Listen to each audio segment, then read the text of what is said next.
Ahora bien, abordaremos algunos temas que Bertrand Russell ve en la ciencia y en la religión. La revolución copernicana. La teoría geocéntrica tolemaica era vigente, la cual enuncia que la Tierra se encuentra en reposo en el centro del universo y el Sol, las estrellas y planetas giran alrededor de ella. Aristarco de Salmos fue el primer astrónomo en mencionar que el Sol se encuentra en el centro del universo, aunque por errores de cálculo sus resultados marcaban distancias totalmente lejanas. Otro astrónomo que se aventuró a afirmar la teoría heliocéntrica fue Nicolás Copérnico. Copérnico estudió en la Universidad de Cracovia, en Italia, y alrededor de 1500 se hizo profesor de matemáticas en Roma.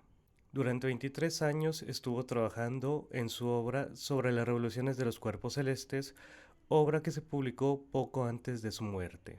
La teoría copernicana afirma que el Sol se encuentra en el centro del universo y los planetas giran de forma circular alrededor de él.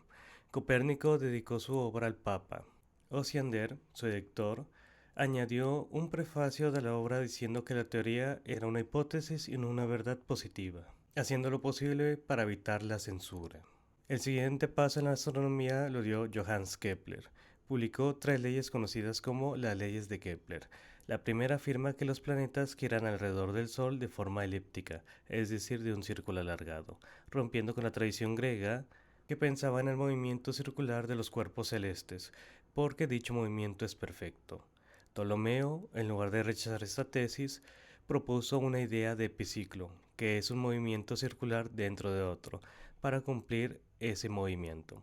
Esta herramienta matemática es reconocida por Ptolomeo y fue algo definitivo en su época, pero en tiempos de Kepler mostraba datos totalmente inexactos. Galileo Galilei, astrónomo italiano, tuvo conflictos con la Santa Inquisición. Es un gran científico de la época, combina sus conocimientos de matemáticas con el método experimental, algo visto desde la antigüedad. Galileo estudió las leyes del movimiento, afirmando que si todo objeto estuviera libre de toda influencia externa, estaría en movimiento recto con una velocidad uniforme. Descartando la influencia del aire, los cuerpos que caen al mismo tiempo de manera uniforme, la aceleración es la misma para todo cuerpo, independientemente de su volumen, y solo si no interfiere la fricción del aire. También demostró que si un cuerpo es lanzado horizontalmente, su caída formará una parábola, eliminando la creencia de que solo cae de forma vertical. Galileo le tuvo tanta importancia en la experimentación que intentó replicar experimentados enunciados por Aristóteles. Escuchó que un holandés creó el instrumento para ver de cerca los cuerpos celestes y él replicó uno con 20 aumentos más, para poder ver a Júpiter y sus satélites. Galileo fue buscado por la Santa Inquisición para asegurarse de que no enseñara sus teorías y deberá decir que son falsas. Sus libros fueron puestos en el índice, se quedó ciego en 1937 y murió en 1942, año del nacimiento de Isaac Newton. Evolución. Según la opinión ortodoxa, el mundo fue creado en 6 días. Dios le dijo a Adán y a Eva que no comieran del fruto prohibido, cosa que hizo Adán, y fueron condenados a una vida mortal.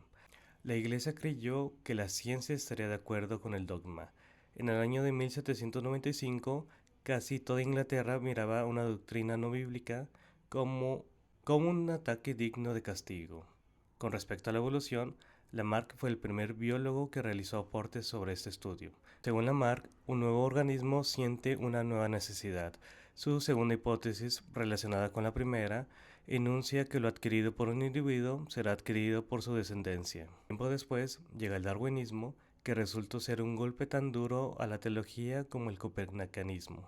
Lamentablemente, algunos evolucionistas mencionaron que seres humanos descendemos de animales inferiores, y los teólogos tomaron esta idea para gritar: Darwin dice que el hombre o el ser humano desciende de los monos. Los teólogos afirman: los hombres tienen almas inmortales y los monos no.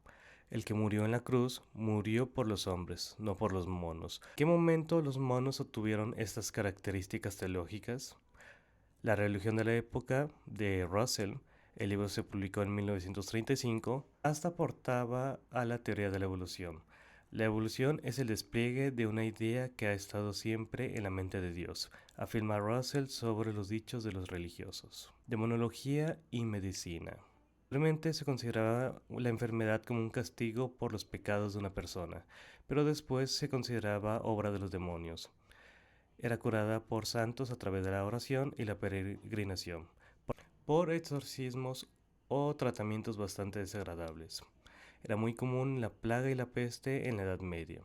A veces se atribuía a los demonios, otras veces por la cólera de Dios. Para evitar la cólera de Dios, un método, desconozco si eficiente, era donar tierras a la iglesia. La anatomía era considerada mala porque podría interferir con la resurrección o por su derrama de, ya saben, un líquido rojo dentro del cuerpo, cosa que no le agradaba a la iglesia.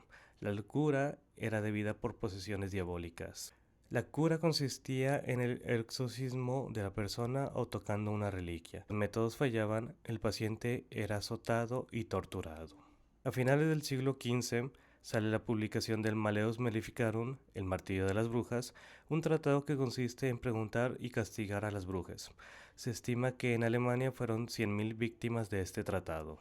Un investigador piensa que las mujeres que confesaban ser brujas lo hacían por presión para que sus castigos no sean tan intensos. La anatomía y la fisiología de la época no podía llevarse a cabo por el derrame de cierto líquido rojo que estaba en el cuerpo, ocasionando un retroceso en ambas disciplinas. Mujeres no pueden decidir sobre su propio cuerpo por cuestiones eclesiásticas. Bajo ninguna circunstancia se puede interrumpir el embarazo, tratando a un embrión como una persona, argumentando que este embrión posee algún alma. Aún hay más temas que aborda el autor, como el alma al cuerpo, determinismo, propósito cósmico, ciencia y ética, entre otros temas. Es un libro corto que se lee en un día, recomendado para conocer el panorama general de este vastísimo mundo que es la ciencia y su relación con la religión.